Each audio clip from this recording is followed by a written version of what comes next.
Good. So, welcome to our session for today.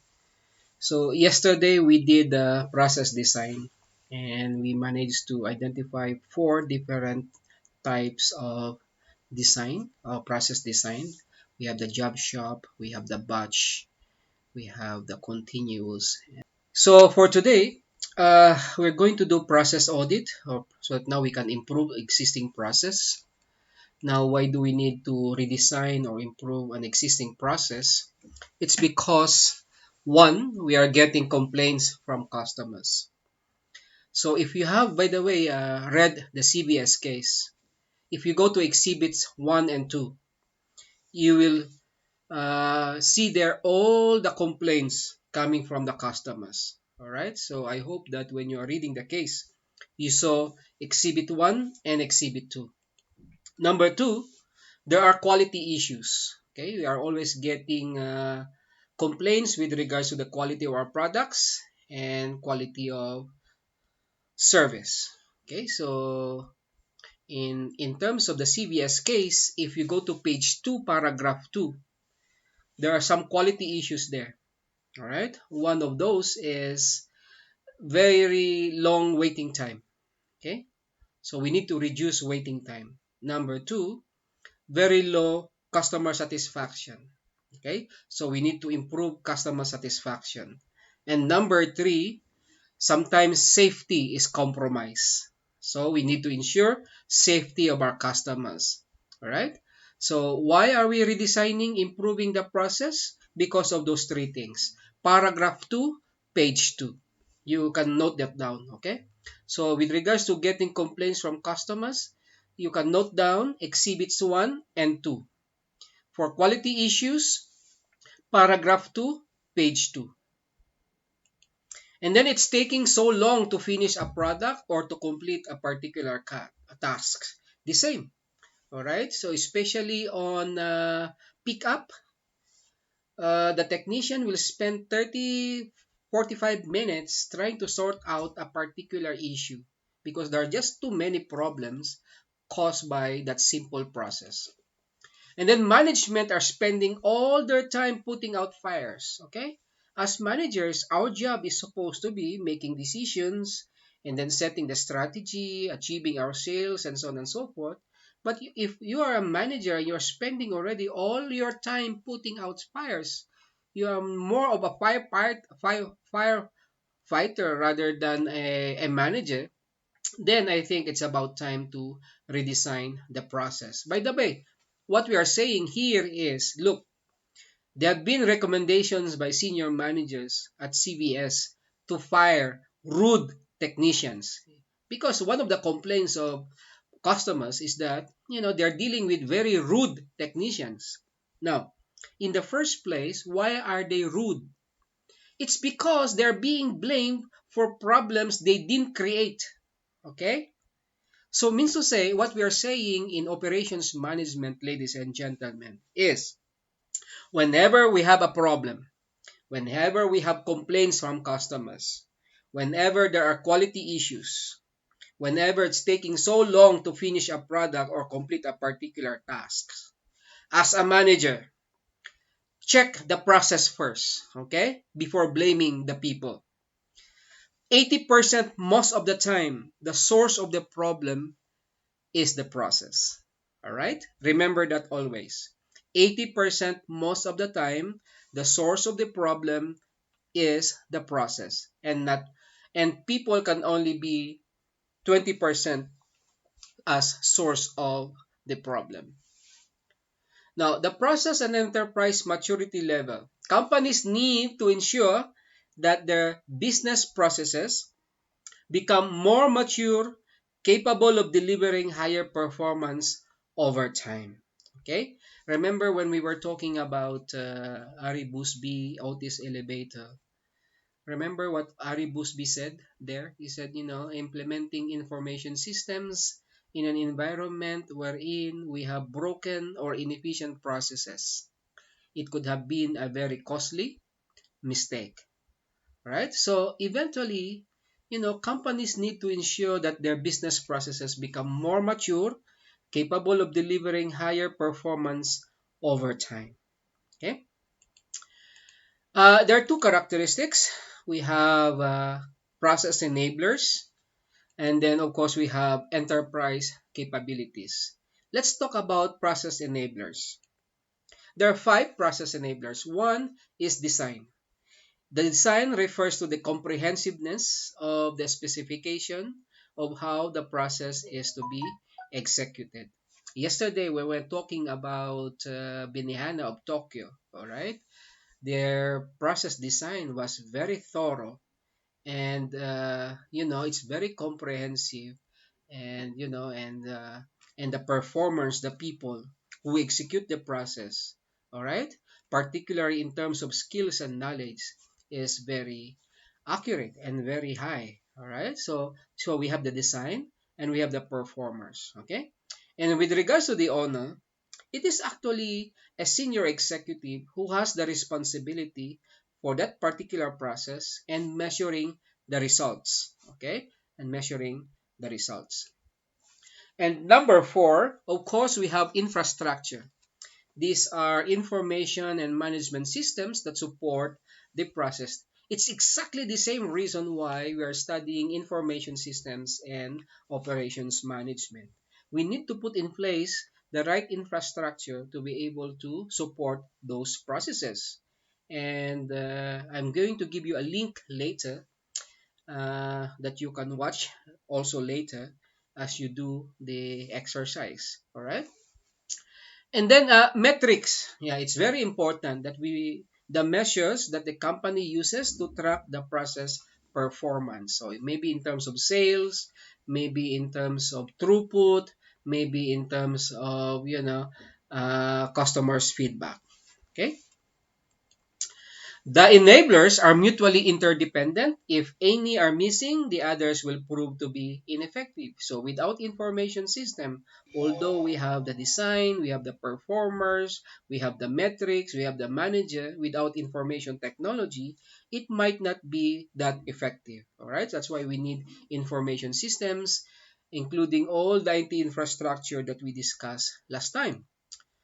Now, with regards to enterprise capabilities, first is leadership. So if you have read in the case, the CEO main priority was really about, pharmacy improvement, pharmacy service improvement initiative. Okay, very important in any, process improvement initiative is leadership. Number two, we must have the right culture. So the values of customer focus, and then teamwork, personal accountability, and a willingness to change. All right. If again, do you remember the video of Ari Busby? By the way, I have given you the link. You watch the video again, and one of the challenges, by the way, that Ari Busby mentioned there is a managerial one. Okay, and he talked about balancing about standardization and accountability for results. And that could be part of the culture, by the way, in the transformation process. And then willingness to change. All right. Remember, as we have learned in decision analysis, sometimes people have that bias to status quo. All right. So it's very important that we must have this right culture. Mhm. If you have read also about the video of Vimal Shah, he also mentioned about this culture. All right, they have to be they don't have to be complacent with the status quo. They have to always think on how to improve things. Okay. Next is expertise, skills in and methodology for process redesign. So this exercise that we're going to do today, I hope that it will give you the expertise in order to, on how to improve and redesign an existing process. And mind you, if you're going to take this exercise seriously, you can apply this in your own workplace, okay? And you can apply it in your own workforce, in your company, or even in your department, okay? And next is governance, mechanisms for managing complex projects and change initiatives. So if you notice in the case that the team that is responsible for the pharmacy service improvement has the mandate of the organization. And I'm sure the board of directors have really, given the mandate to this team to do the process improvement. So companies can use their evaluations of the enablers and capabilities in tandem to plan and assess the progress of process-based transformations. So you remember Otis Elevator, how the kind of transformations that had happened at Otis Elevator. All right. So from a push system to a pull system, from a very hierarchical company to a flat organizational structure, from a bottom up to a top down. So this type of process-based transformations. In fact, Ari Busby emphasized on process innovation, not so much now on product innovation, process innovation. So in the study of process improvement, I think you need to understand queuing theory, which of course I want to introduce to you briefly today. So queuing theory is the mathematical study of waiting lines or queues. Okay, so a queuing model is constructed so that queue length and waiting time can be predicted, right? So what is the psychology of waiting lines? As we all know, waiting is very frustrating, demoralizing, agonizing, annoying, time consuming, and expensive, especially for our customers. Okay? So, in terms of customer management, a request by a customer can be thought of as a transaction in execution. Okay, so a request will need certain resources such as server time. In this particular case, we need the technician, we need also space, we need equipment, machine to accomplish or complete that particular tasks. Right? So the purpose of multi-transactions is to have some requests performed at all times to maximize people and machine utilization. So we need now to schedule all these processes if we are going to do multi-process, okay, or multi-job or multi-processing. So scheduling is a fundamental in queuing theory. So the idea of multi-transaction is that a process is being executed until it has to wait. Okay? So with multi-transaction, we try to use this idle time productively. So we can have, say, scheduling criteria on how we're going to evaluate a particular scheduling algorithm. So first is people or machine utilization. So we want these people and machine as busy as possible. So for lightly loaded system, it could be 40%. For heavily loaded system, it can be up to 90%. Another criteria would be throughput. If that person or machine is busy, therefore, work is being done. So one measure of work is the number of processes or requests or jobs that are completed per unit of time. Okay, just say 20 per hour or 100 per minute, something like that. Okay, that's throughput. Another would be turnaround time. So the interval from the time of submission or the time of arrival to the time of completion is actually the turnaround time. So as I mentioned, if I arrive at the bank at 8:30 and then I finish at 9 o'clock, therefore my turnaround time is 30 minutes. So turnaround time is the sum of the periods spent waiting to get into queue, execution by the agent or the server. Okay, so the turnaround time includes waiting time as well. And of course, waiting time, it affects the amount of time that a request or a customer spends waiting in the queue. When you're being served, that's not part of your waiting time already. Why? Because you're being served. Waiting time refers to the time wherein you spend in the queue while waiting for, say, the technician or the teller or the cashier to assist or to serve you. So we are going to discuss only two algorithms. Uh, let's talk about first come first serve. So first come first serve is an algorithm wherein the request or the job or the customer that requests the technician or the server first is allocated, is served first. All right. So that's the algorithm. So when the server is free, it is allocated to the process or to the request or to the customer at the head of the queue. All right. Now, question: do you think first come first serve is a fair algorithm? Do you think this is fair?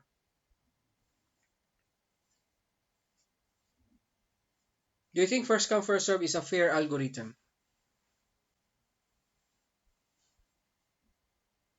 I think it is fair because the person who came first should be served first Okay. in order for him to see that he has been treated fairly. All right. I think it depends with the industry. Mm-hmm. For like the case of CVS, where it's medical, sometimes they prioritize based on one's condition. Yeah. So some people do not follow the queue Okay. based on their condition. All Yes. right. When you're designing a process, okay, there must be fairness. Okay, there must be fairness in the queue, in the algorithm. Why? Everybody must have an equal chance to be served. Okay, so sometimes there could be some priority, just like Susan has mentioned, but it's more of an exception rather than the rule. Okay, I repeat, it's more of an exception rather than the rule. So there must be some fairness, some form of fairness. Okay, otherwise there will be some in some technical books, the term that they use is starvation. Okay, you're going to starve, means to say you're not getting the chance to be served. Okay, because there are some priorities, there are some requests that are of higher priority than. I wanted to give an example. Yes. Like in a hospital where I work, our information system, there are some inputs we put in for very sick patients when they come in. Yes. So those ones, the system is able to sort of fast track them. They Yes. skip some steps. Yes. So you have to customize the system in such a way that you are able to pick the very sick and you are able to fast track them. Hmm. But there is Yeah. always an emergency, all right, emergency room to be able to fast track, accommodate those people, uh, especially when they first arrive. And of course, you are right. If they're already, say, they're going to do lab tests, okay, and there's a long queue, then they can be prioritized. Again, the system can be configured or customized in that manner. All right. Now, what is the disadvantage of first come first serve? And I'm sure you experience this all of the time. Okay. Remember, if you are, on Uhuru Highway and the president or the vice president is on his way to the airport, you have to wait. Okay. You have to stop. Why? Because there's a convoy. Okay. So one of the disadvantages of first come first serve is the convoy effect. So imagine if you go to a grocery store, all right, and there's no fast track lane, there's no fast lane, 5 items and below, and it so happened that the person in front of you has two carts, okay, a truckload of groceries, and you for the time being you only bought maybe 2 or 3 items. So imagine the time that you have to wait because of first come first serve. Somebody came in first, and then you have to wait while this person is being served. Okay, that's the convoy effect. Now imagine in the case of CBS. Imagine in the evening during pickup. Okay, so the technician is spending 30 minutes to 45 minutes trying to solve the problem of the person who came in first before you. So you have to wait. It's because of that first come first serve. Well, anyway, let's have an example. Suppose we have this snapshot of a system. Okay, So job number one, the agent time requires 24 minutes, uh, assuming that they all arrive at time 0. Okay. Job number two would only require 3 minutes there because there's no problem. And job number three, 3 minutes as well. It's just that the first person who arrived first would require 24 minutes. Okay. So if we draw the Gantt chart, we can have job 1, job 2, and job 3. So job 1 will start at time 0, and then he or she will finish at time 24. And then after finish, we proceed with job number 2, should be able to finish at time 27. And then after what, we're going to do job number 3, and then we should be able to finish at time 30. Question, what's the average turnaround time? So the turnaround time, what's the turnaround time again? What's our formula? That's finish time minus arrival time. Hindi. Yeah? So what's the finish time of job number 1? That's 24 minus 0, right? Right? Plus, what's the finish time of job number 2? That's 27, right? Minus arrival time is still 0. Plus, finish time is 30 minus arrival time, again is 0. Okay? Going back here. Are we together? Are you able to follow? Yes? Alright, so therefore, when you say average, we add all of them. Alright? And then we take the average, means to say, divided by 3. So what's the average turnaround time now? What's the average turnaround time?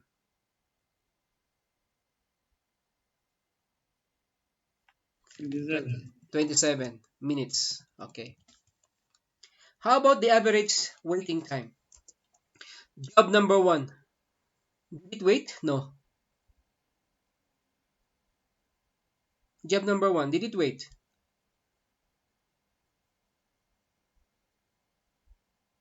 What did we say about waiting time?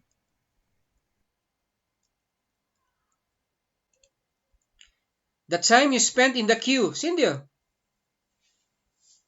the time is spent in the queue. So you arrive at time 0, you are served at time 0. Did you wait? No. So waiting time is 0 for job number 1. Job number 2. Did he or she wait? Yes or no?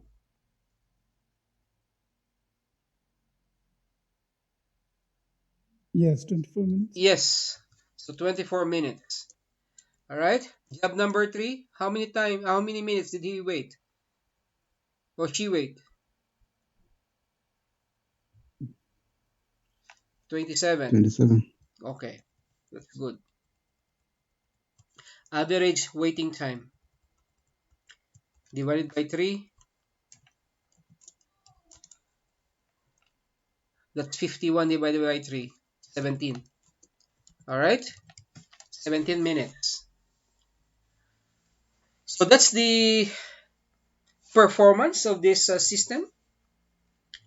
It's because of that one person who arrived early or came in first but would require many minutes to fix. Okay. Now, another algorithm would be shortest job first. Okay. So when the agent is available, it is assigned to the request that has the smallest next agent time. Okay. So we prioritize processes or requests or customers with no problems. Okay. It will require 3 minutes only. So in the same manner, in the same example, all right. So we draw the Gantt chart again.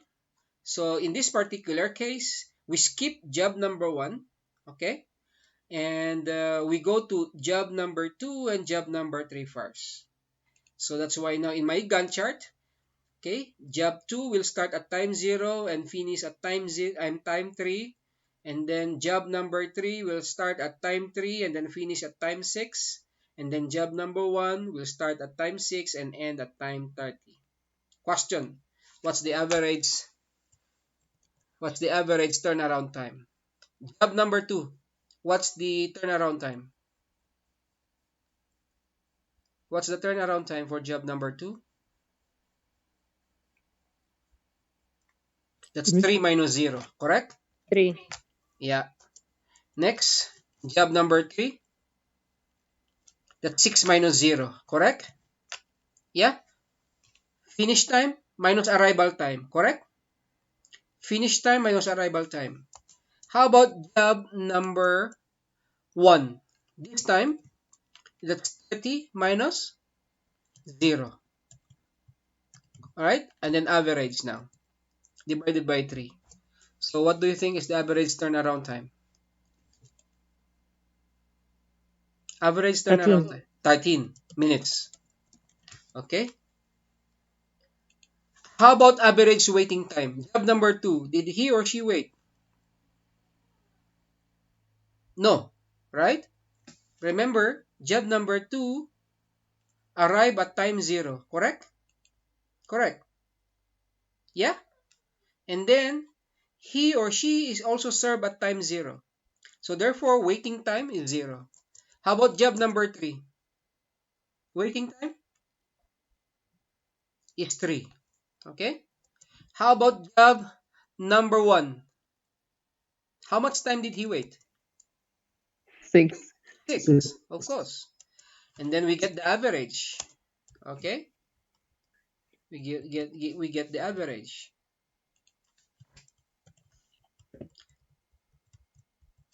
Divided by 3. So what's the average waiting time? 3 minutes. So turnaround time is 13 minutes. Average waiting time is 3 minutes. Compare that to this one. All right? So which one do you think is a better algorithm? All right?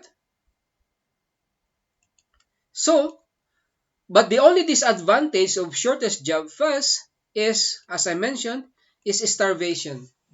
All right? Starvation. The problem with shortest job first is, suppose there is a continuous influx of customers who have, lower service time. So the problem with a customer with a problem, they might experience starvation. All right. So now, in designing, in improving the process at CVS, you have to consider this. Okay, you have to consider this. You might as well want to remove this customer from the queue. Are we together? Remove this customer from the queue in order to reduce the waiting time for each of the customers who don't have a problem. Okay. All right. So in summary, there must be fairness in the system, in the queuing theory. So everybody has the equal chance to complete and exit the system. All right. So that should be uh, things that you need to remember in the system. Good. So do you have any question, by the way?